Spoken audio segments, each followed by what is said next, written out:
Hello and welcome to another Stellarian Games video. In this episode, we're going to be looking at how to make another Ultimate Dungeon terrain circle for my homemade board.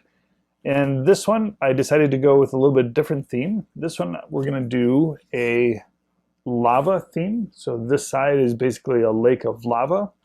And on the flip side, it has kind of a cooled lava surface. I wanted to make something a little bit more interesting that could be kind of the hosting for, a hell campaign or just going into a volcano, whatever it is. Having just a lava board where you can put kind of open, cool terrain all over it if you need to, with islands that you can hop from, things like that, and something that's more of a hellish landscape that you could traverse. But still have interesting encounters on more solid ground. So that's the idea with this. This really is going to kick off I think a series of kind of lava-based terrain that can go along with this Ultimate Dungeon terrain. I'm not sure if I'll film them all in series. I've got a whole bunch of other projects that I'm working on and have got lined up. But I'll try to do kind of this lava-based theme as kind of a mini series for this Ultimate Dungeon terrain. So for this one, let's go to the table and see how it's done. Okay, we're going to start off with 1-inch XPS foam. I traced one of my other UDTs onto this foam just so I had the right circle size, and I'm cutting it out with an Olfa knife. I'm using a bunched up chain and just texturing both sides of this UDT, really letting this pound a lot of the texture in, because this, for the open lava side, is going to be really the only texture that you see on the board. Next, I traced out another half circle onto, I believe this is 3/4 inch XPS.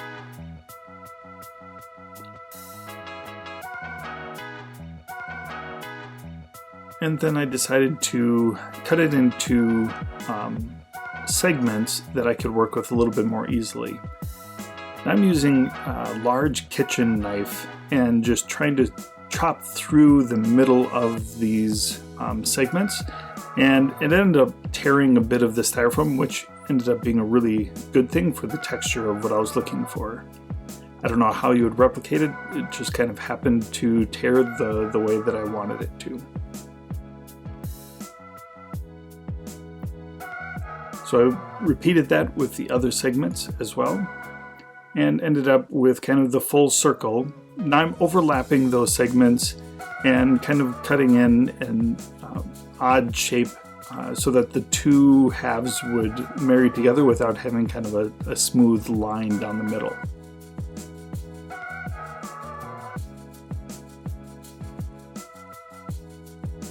Now I'm just coming in and cutting out individual segments that I wanted for the rest of the board. Just cutting it into irregular shapes as if the lava were cracking on the cooled surface of the lava. Once all of that was in place, I just kind of separated them out a little bit, took a picture, and then printed out that picture. Then I came along with a Sharpie and numbered each of the backside so that as I was working with them, I would be able to piece this back together again instead of trying to puzzle it out with a whole bunch of random pieces.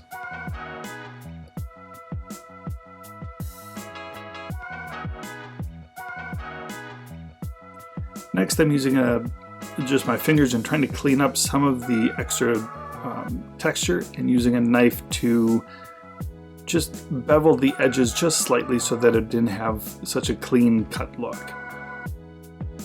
Especially on the underside, so that more of the lava would show through the cracks. I'm using a tinfoil rolled up ball and giving it some more texture over the entire thing. Where the knife did cut it smoothly, I wanted to texture that up a little bit more. Then I'm going to coat it with a black paint and Mod Podge trying to keep them in roughly the same order, but I wasn't too concerned now that I had it numbered.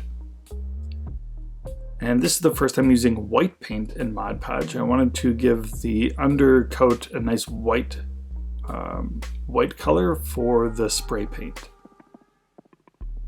Did this on both sides of the UDT. And I'm coming along with a dark red spray paint, just kind of giving it some blotchy color. And before it's even dry, I'm adding some orange and filling in kind of the rest of the piece with this orange spray paint.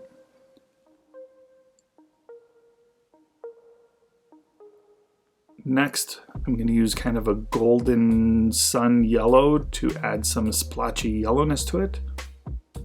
And then lastly, I add some canary yellow just to give it some few highlights and bright spots.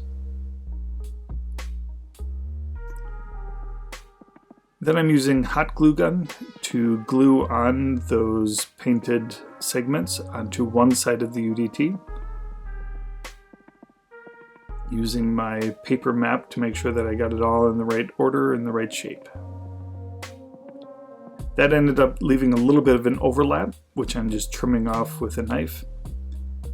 I knew that this would happen, especially with the cracks showing through, so I wasn't too concerned. This will ensure it has a nice clean edge to it. Next, I'm using some black paint, just coating that clean edge. That'll have a nice finished edge for the board.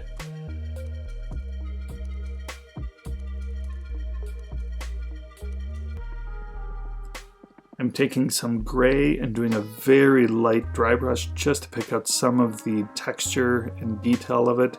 You could leave it black, it sort of has kind of an obsidian look when you leave it just black, but I wanted just a little bit of that texture to show through with the gray. So here's the finished product.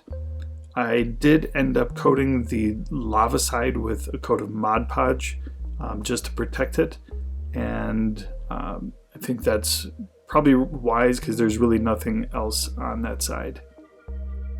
I think both sides of the board really worked out well. The open lava can be used for scenes like this where you have extra islands or things like that, where you're fighting creatures in the lava or just trying to traverse a very hot, dangerous terrain. So I hope you like this video. If you do, please hit the like button and subscribe, and we'll see you again next time. Thank you.